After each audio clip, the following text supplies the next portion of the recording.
사람들은 인생을 가리켜서 항해에 비유합니다. 끝없이 펼쳐지는 바다에는 순조로운 항해만 있는 게 아닙니다. 언제든지 풍랑을 맞을 수 있기 때문에 바다는 그렇게 만만하게 볼 게 아닙니다. 풍랑 있는 바다를 경험한 사람만이 인생은 항해와 같다, 이 말을 잘 이해하게 되어집니다. 인생을 의미있게 살고자 노력해본 사람만이 인생은 정말 항해와 같구나, 순탄한 것 같다가도 금방 또 폭풍과 몰아치고 또 태풍이 오고 또 어떤 데는 해일이 일어나고 어떤 데는 큰 쓰나미 같은 것들이 몰려올 수도 있다고 하는 것입니다. 오늘 본문의 말씀은 바울이 배를 타고 로마로 가는 중에 일어난 사건입니다. 바울을 포함하여 276명이 탄 이 배는 미양, 아름다운 항이라고 하는 곳을 떠나서 베릭스 항으로 가고 있습니다. 안전하지만 숙소가 적고 또 많이 좀 적어서 큰 세력의 태풍, 폭우가 이렇게 오는 그때에 피하기가 쉽지 않고 추위를 막기에 좀 적합하지 않는 곳이 미양이라고 하는 것 때문에 좀 더 편안하고 향락을 좀 좋은 안전한 곳을 가는 곳은 바로 베닉스다. 그렇기 때문에 베닉스로 향해 가자고 하는 것입니다. 이 일에 대해서 바울이 그래도 여기에 있자라고 말하지만, 그러나 이 배에 총 책임을 지고 있는 가장 실권자, 힘 있는 사람은 바로 백부장이었습니다. 백부장은 두 가지 중에서 죄수의 모습으로 있는 바울의 말보다는 선장과 이 선원들의 이 말을 듣게 되어집니다. 그래서 베릭스로 이제 출항을 하게 되어집니다. 그런데 순풍을 타고 쭉 가게 되면서 맞아, 여기를 떠나온 게 잘 된 거야 라고 가고 있었습니다. 이 배에는 네 부류의 사람들이 타고 있은 것이죠. 먼저는 배를 관리하는 사람, 즉 선장과 선원이 있고, 또 배를 관리하는 사람이 있고,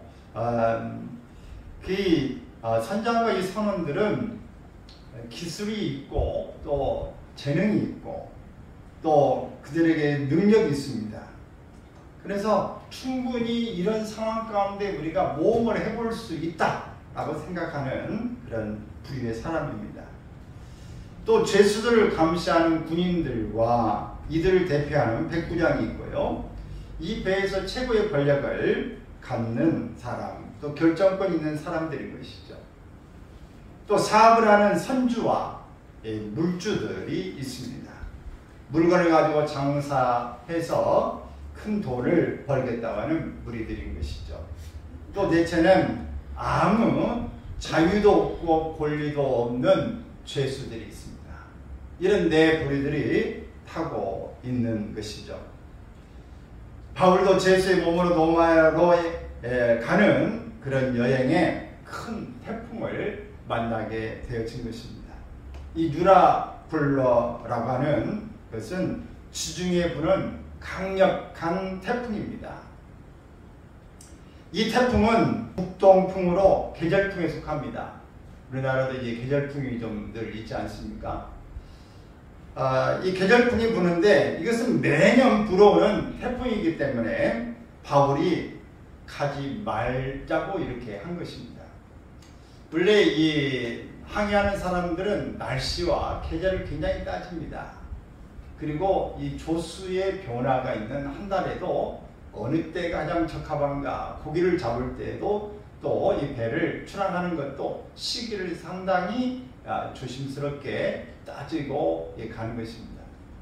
근데 이 지역에 이런 계절풍이 부는 시기는 또 춥기도 하고 그렇지만 11월부터 3월 사이에는 배를 운항하지 않았습니다. 위험하기 때문에 그래요.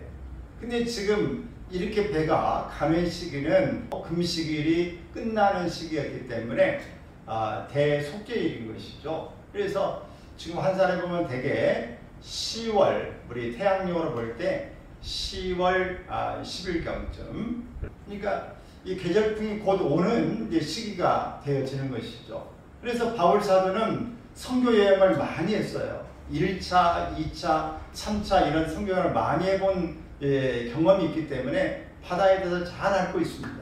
이때 가면 안 된다.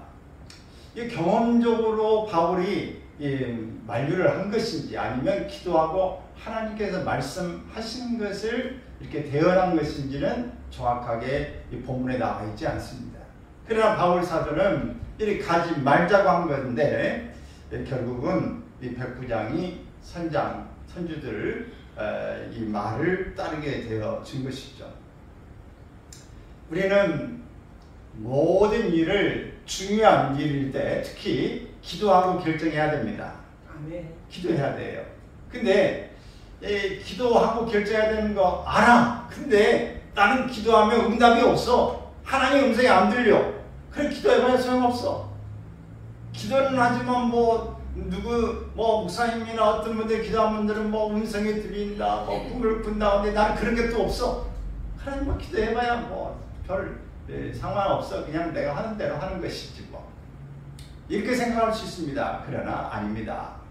모든 일은 기도로 해야 합니다.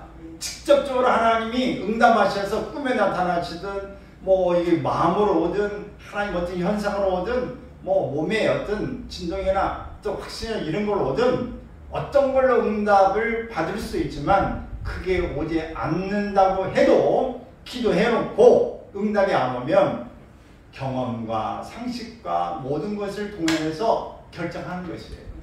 이렇게 결정하면 이게 하나님께서 응답하시는 일일 수도 있고 내 상식과 경험을 통해 가는데 이게 아니다 싶은다 할지라도 기도해 놓은 것이 있으면 우연찮게 위기를 피하게 하시고 우연하게 또 좋은 기회를 맞게 하신다. 할렐루야. 여러분 따라서 합시다. 기도하면 우연도 생긴다. 기도하지 않으면 우연은 없다. 여러분 기도해야 돼요, 안 해야 돼요?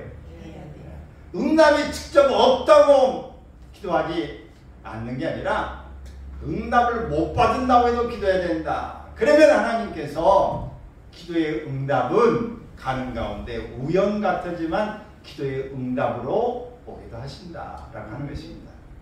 기도하지 않으면은 어떤 우리는 불안함도 갖게 되지만 결코 어떤 세상 사람들 반의 행운이나 우연 이런 거 결코 기대하기가 어렵다는 것을 꼭 기억하시길 바랍니다. 그들은 배를 운행하고 가다가 이 스르디스 즉 모래톱 이렇게 푹 꺼지거나 이 모래에 이렇게 배가 낮아져 가지고 푹 잠겨서 빠져나가지 못하는 그런 것을 만날까 굉장히 두려워했습니다. 이 가는 가운데 태풍을 만나면서 배가 제멋대로 움직이면서 방향 감각을 잃어버렸습니다. 어디로 가야 될지 모르는 것이죠. 키와 돛대를 다 버리고 모든 것을 포기해버렸습니다. 배의 기구와 귀한 짐을 바다에 다 던졌습니다. 생명을 위해 귀한 재산도 버리고 소망까지 잃어버렸습니다. 여러분 우리의 한 번의 결정이 어떤 것은요 한 것을 잃어버릴 수도 있어요. 그래서 우리의 결정이 굉장히 중요합니다. 여러분 결혼할 때 우리가 잘해야 되지 않겠어요? 우리가 겉만 보고 결혼을 한다든지 재산만 보고 한다든지 이런저런 것만 보고 이렇게 결혼했다가 낭패를 받은 사람들이 많죠. 근데 아이고 저 사람 군보 딱지고 저 사람 별로 없어 그런데도 만나서 잘 사는 사람들이 또 있고 우리가 몰라요. 그래서 그 결정한다는 게 굉장히 어렵습니다. 어느 지역에 살 건가, 어떤 직장을 받을 건가, 내가 누구를 만날 것인가, 이런 거, 어느 쪽을 가야 될 건가, 참 결정하는 게 어렵습니다. 왜? 미래가 보이지 않기 때문에, 어떻게 될지 아무도 예측할 수 없기 때문에 힘든 거예요. 그러나 분명한 것은 이 결정하고 나면 그쪽으로 간다는 거예요. 그리고 결정하고 나면 바꿀 수 없는 문제들이 상당히 있다. 많이 기도하시길 바래요. 어떤 중대한 문제들을 많이 놓고 기도하는데, 특별히 바다에 갈 때에 어떤 일이 날지 모르니까 기도를 세게 해야 됩니다. 근데 더 기도 세게 해야 되는 게 어떤 데 더 세게 해야 될까요? 결혼할 때 더 기도해야 된다. 가장 기도를 많이 해야 되는 결혼할 때 해야 된다. 여러분, 아직 결혼 안 한 분들, 결혼 앞두고 있는 자녀들이 있는 분들은 기도 중보 기도도 하고 혼인 기도를 많이 해야 됩니다. 되겠지 뭐, 시간 가면 뭐 만나겠지 뭐. 아니에요. 모릅니다. 그래서 하나님 나라 이러이러한 사람들을 만나고 싶습니다. 목록을 접고 기도하는 일도 열심히 해야 돼요. 따라서 해볼까요? 기도는 내가 하고 응답은 하나님이 하신다. 여러분, 하나님 응답을 하시지만 기도는 누구 몫이에요? 내 몫이에요. 열심히 해야 되는 거예요.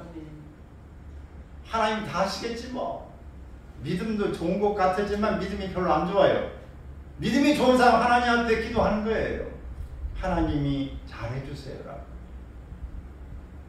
여러분, 하나님 앞에 열심히 믿고 가지만 기도는 열심히 우리가 해야 될 몫이다.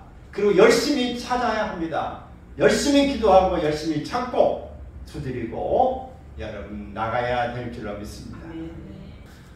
바울은 태풍 속에서도 평안을 누리면서 276명의 사람들을 안심시키고 있습니다.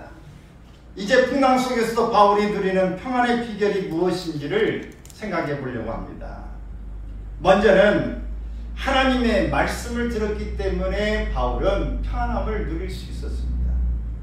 본문 22절 이하를 보면 같이 읽습니다. 내가 너희를 권하노니 이제는 안심하라. 너희 중 아무도 생명에는 아무런 손상이 없겠고 오직 배뿐이니라. 내가 속함과 곧 내가 섬기는 하나님의 사자가 어젯밤에 내 곁에 서서 말하되, 하나님의 사자가, 천사가 어젯밤에 내 곁에 서서 말씀하셨다. 이렇게 안심하라고 하는 이 말씀은 시작성경에 3번밖에 나오지 않아요. 이 안심하라고 하는 말은 어떤 내용인가? 즐거워하라, 기쁜 마음을 가져라, 이런 뜻입니다. 즐거워하라, 기쁜 마음을 가져라. 바울이 이 말을 할 때는 육지가 보이지 않을 때입니다. 구원의 소망이 전혀 없을 때입니다. 폭풍이 여전히 불고 있고 해는 보이지 않았습니다. 파도는 몰아치고 배에 탄 사람들은 죽음의 두려움에 벌벌 떨고 있을 때입니다. 배를 탄 276명 가운데 어느 누구도 그런 말을 할 사람이 없었습니다. 다 주와 공포 분위기인데 누가 나타나서 그런 이야기를 하면 씨알도 먹히지 않지만 미쳤다고 누가 믿어줄 사람이 없는 것입니다.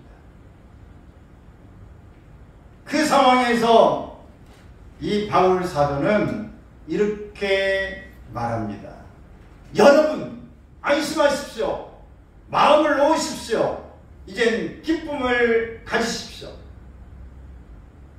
이것이 복음이고 기쁜 소식입니다. 바울이 담대하게 외칠 수 있었던 비결은 하나님의 말씀을 들었기 때문에 그렇습니다. 바울의 담대함과 평안의 비결은 하나님의 음성을 들었기 때문에 가능한 것입니다. 바울은 하늘과 땅을 지으시고 바다와 풍랑도 다스리신 하나님께 시선을 맞추었습니다. 그리고 풍랑 속에서도 하나님의 음성을 들을 수 있는 귀가 있었습니다.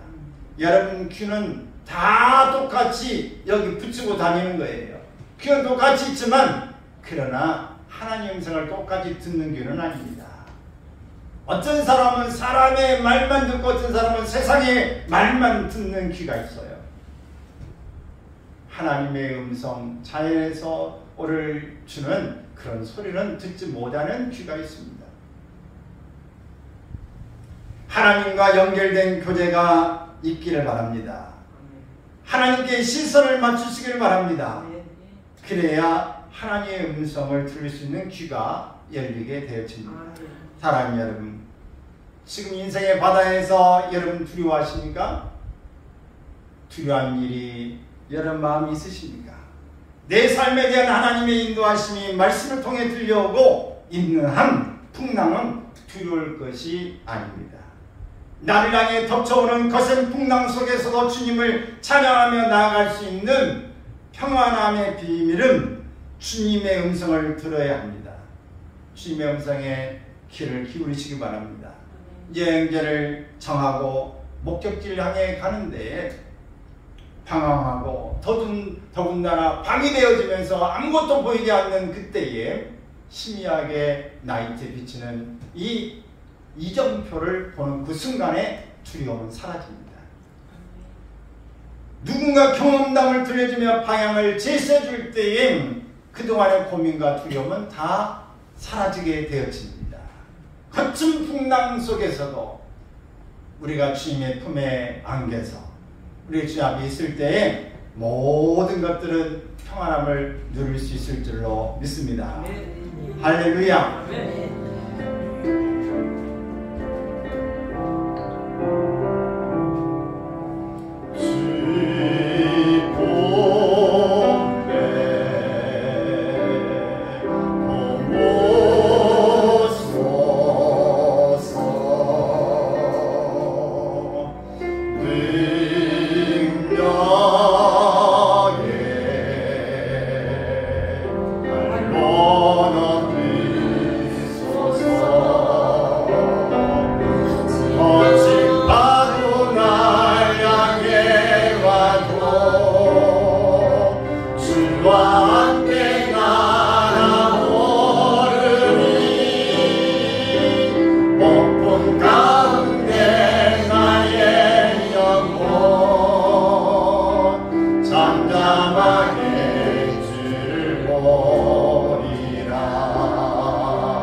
거친 파도 날 향해 와도 주와 함께 날아오르리. 잠잠하게 주를 보리라. 폭풍 가운데 나의 영혼 주와 함께 날아오르리. 다시 한번 거친 파도 날 향해 와도 주와 함께 날아오르리. 폭풍 가운데 나의 영혼 잠잠하게 주를 보리라.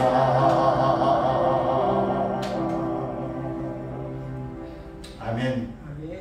하나님의 계획을 알기 때문에 평안함을 유지할 수 있습니다.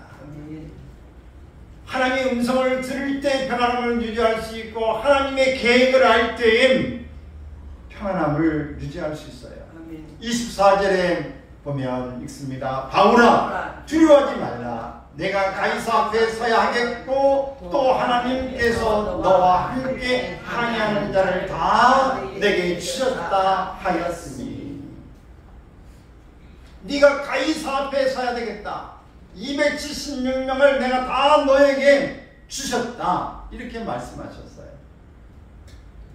자신이 무엇 때문에 존재하는지, 무엇을 위해 살고 있는지 알고 있는 자라야 고난의 의미를 발견할 수 있습니다. 하나님의 계획과 사명을 깨닫는다면 어떤 시련이 와도 극복할 수 있고 평안을 누릴 수 있습니다. 하나님은 너는 이 풍랑 가운데에 유라굴로의 큰 이 태풍 가운데 죽지 않아. 이 말씀을 하나님 하시는 게 아니에요. 죽지 않는다는 말씀을 하는 게 아니라 가이사 앞에 너는 서게 될 거야 라고 이야기하는 이 말씀은 너의 삶은 사명이야. 네가 로마로 가서 가이사 앞에 서야 돼. 로마 황제 앞에 서야 될 것이고 많은 로마에서 할 일이 있어 라고 말하는 것입니다. 그리고 여기에 있는 배의 사람들 네가 다 살기 때문에 내게 사명이 있기 때문에 여기에 있는 276명도 다 함께 살 수 있는 거야. 너에게 다 붙여놓은 거야. 여러분 별거 아닌 것 같고 제수이라도 하나님의 사람, 하나님의 사명 있는 사람은 모든 사람이 그 사람에 매여져 있다는 것을 기억하십시오. 아무리 어린아이 같았지만 오늘 가정에서 어린아이가 하나님을 신뢰하고 믿음 있는 사람이라고 한다면 그 어린아이를 크게 하나님 쓰기 위해서 그 가정의 모든 사람들을 찾고 그들을 돕고 잘되게 하는 일이 있을 수 있어요. 아내가 약하지만 믿음 있는 사람, 기도하는 사람은 그 아내를 통해서 기도 응답하시기 위해서 그 모든 가족들을 다 붙여놓고 건강하게 끌어가시는 것이에요. 기도하는 사람이 중요합니다. 하나님의 사람이 되는 게 중요한 거예요. 사도행전 23장 11절에도 이렇게 이야기합니다. 시작. 주께서 바울 곁에 서서 이르시되 담대하라. 내가 예루살렘에서 나의 일을 증언한 것 같이 로마에서도 증언하여야 하리라. 로마에 가서 복음을 전해야 된다는 것입니다. 바울이 로마까지 무사히 간다는 말씀입니다. 바울이 이렇게 갈 수 있는 일에 많은 사람들이 혜택을 입은 것입니다. 사랑하는 여러분, 여러분이 믿음의 사람이 되고 여러분이 하나님과 동행하는 사람이 되고 여러분이 하나님 앞에 기도하는 모습으로 온전하게 서가게 되면 수많은 사람들이 여러분 때문에 혜택을 입게 되어져요. 저는 이 차를 타고 가고 기도하다 보면 오늘 이 차는 나 때문에 수지 맞았다. 오늘 이 차는 나 때문에 안전하다.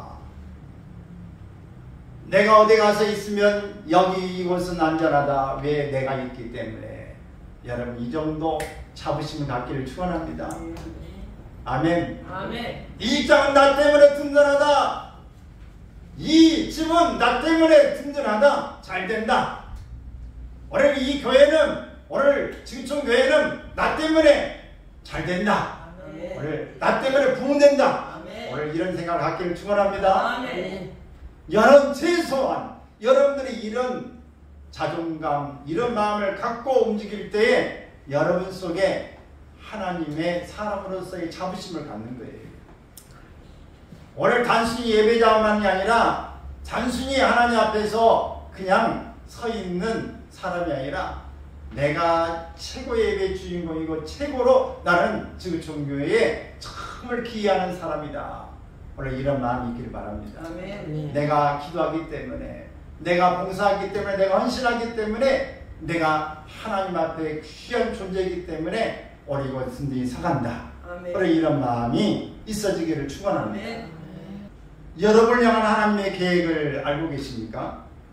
바울은 자신이 제수임에도 불구하고 로마의 황제 앞에서 예수 그리스도의 피 묻은 생명의 복음을 전해야 됨을 알았기 때문에 배 타고 있는 사람들의 생명을 지키고 그들에게 방향을 제시해야 되기 때문에 자신의 삶의 존재 이유가 분명하기 때문에 풍랑 속에서도 담대함과 평안을 누릴 수 있었습니다.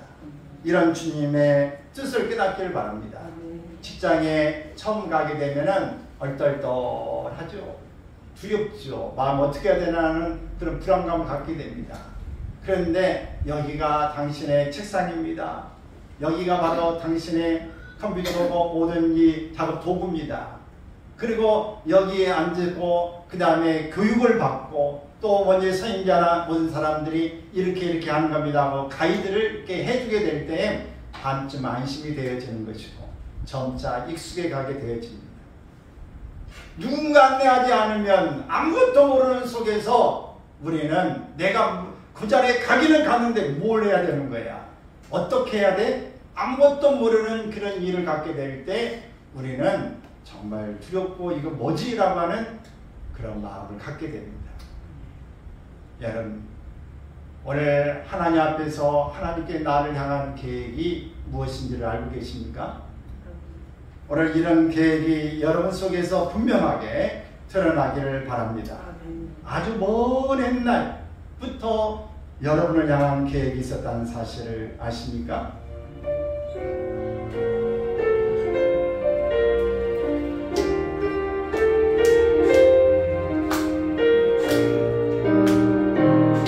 아주 먼 옛날 하늘에서는 당신을 향한 계획이 있었죠. 하나님께서 바라보시며 좋았더라고 말씀하셨네. 이 세상 그 무엇보다 귀하게 나의 손으로 창조하였노라. 내가 너로 인하여 기뻐하노라.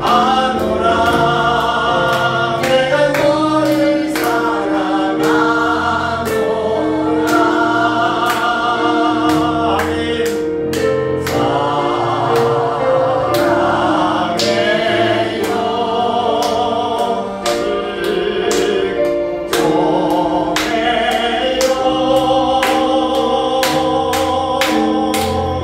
당신의 마음에 우리의 사랑을 드려요. 오늘 우리에게 하나님의 놀라운 계획을 가지고 계십니다. 여러분, 이 계획을 가지고 우리가 하나님 앞에서 담대하게 나갈 수 있길 바랍니다. 하나님이 나에게 계획이 있어. 어떤 계획? 흑암에 사는 백성들을 봐라. 그리고 그들을 건져내라. 라고 하는 이런 말씀을 우리가 기억할 수 있기를 바랍니다. 아멘. 흑암에 사는 백성들을 보라. 수많은 신령들을 하는데 그들가 날과 주의 복음 들고 생명을 구원하는 곳으로 큰 권세 주께 있으니 큰 권세 주께 있으니 너는 가서 주의 복음 전하라. 주가 너라서 지키리라. 구원을 이는 넓게 열렸으니 십자가 분명 일어나거라. 너희의 힘을 하나로 훔쳐서 죄악의 쇠사슬을 끊어라. 그 권세 주께 있으니 그 권세 주께 있으니 너는 가서 주의 복음 전하라. 주가 너를 지키리라. 온천한 만민 승리의 그날에 영광과 찬송 주께 드리네. 속잠 입어 구원받았으니 기쁘게 할렐루야 부르세. 큰 권세 주께 있으니 큰 권세 주께 있으니 너는 가서 주의 복음 전하라. 주가 너 항상 지키리라.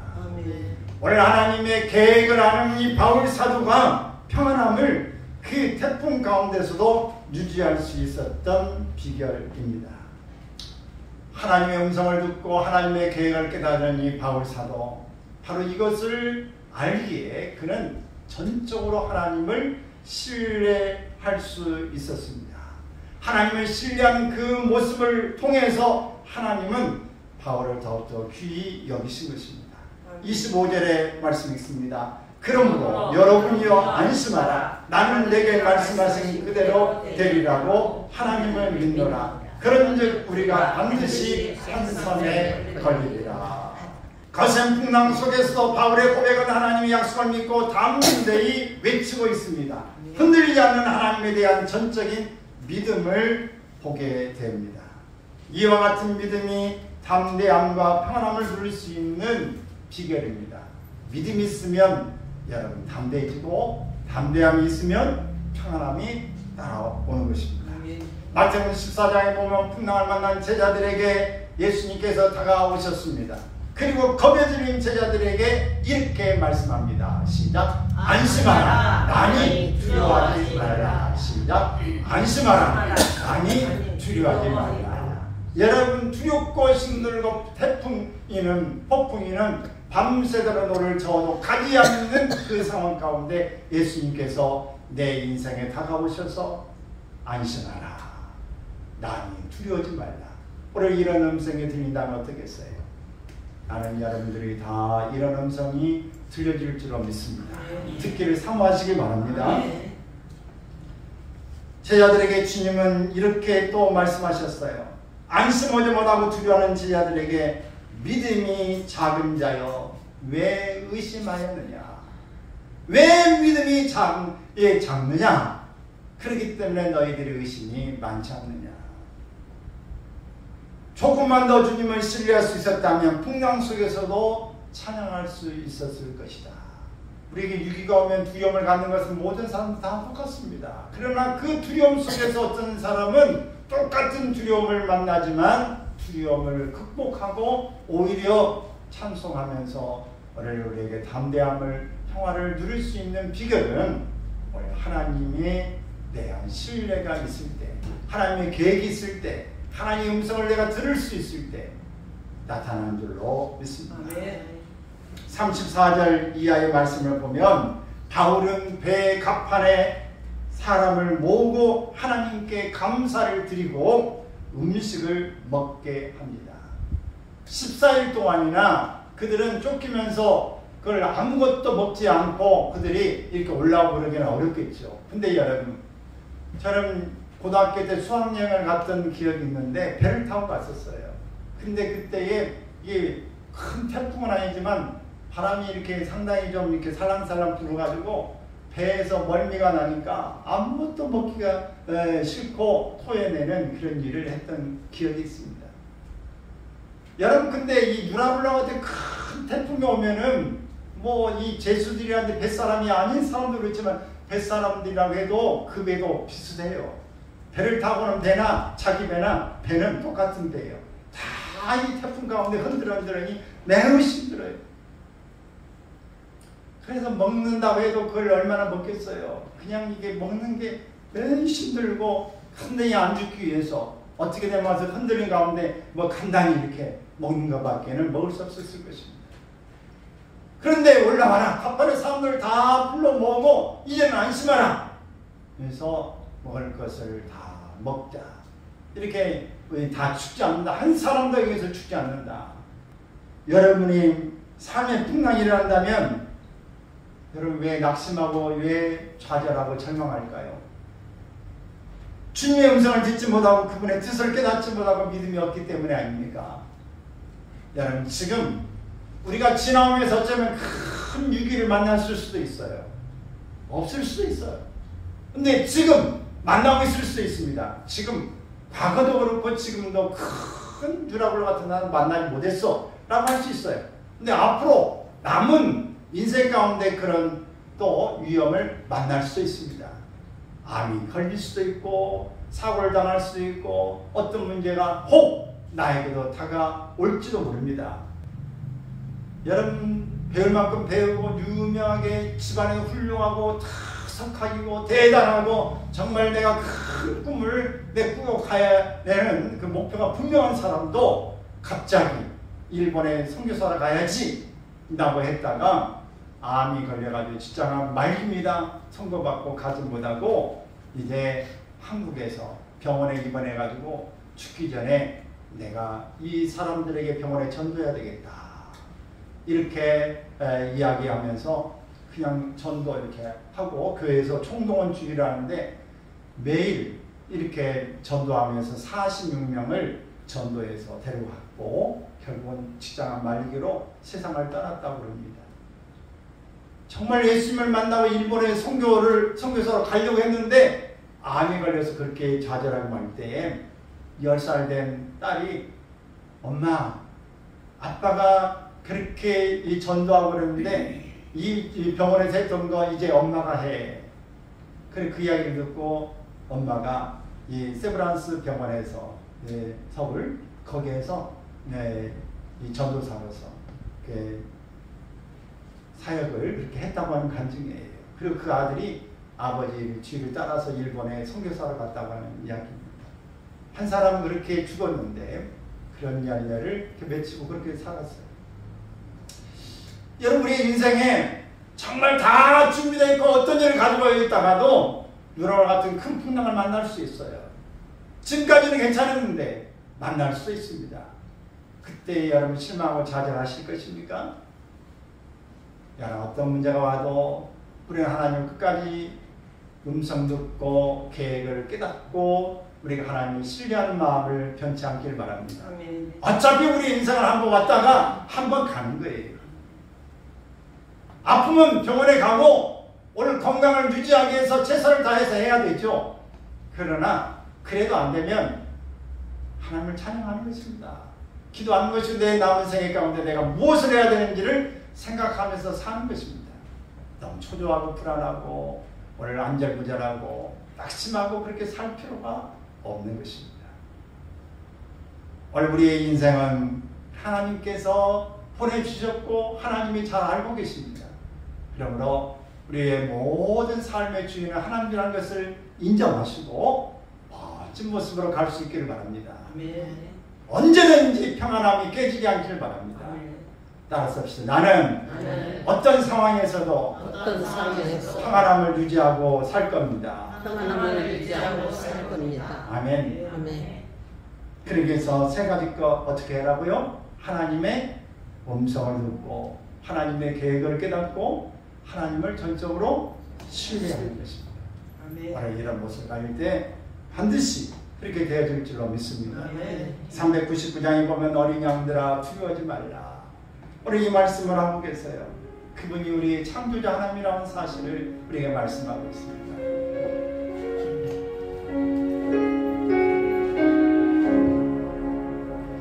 어린 양들아 두려워 말아라. 주님 우리와 함께 하신다. 하늘과 땅의 모든 권세로 그 양떼들을 항상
창조주이신 우리 하나님께서 우리에게 주셨습니다. 이 믿음 가지고 감사하면서 나아가기를 바랍니다. 할렐루야.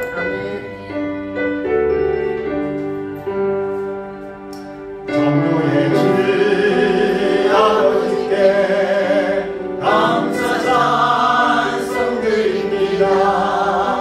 부름받은 자녀들이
같이 기도하겠습니다. 하나님, 오늘 우리의 삶은 하나님의 것입니다.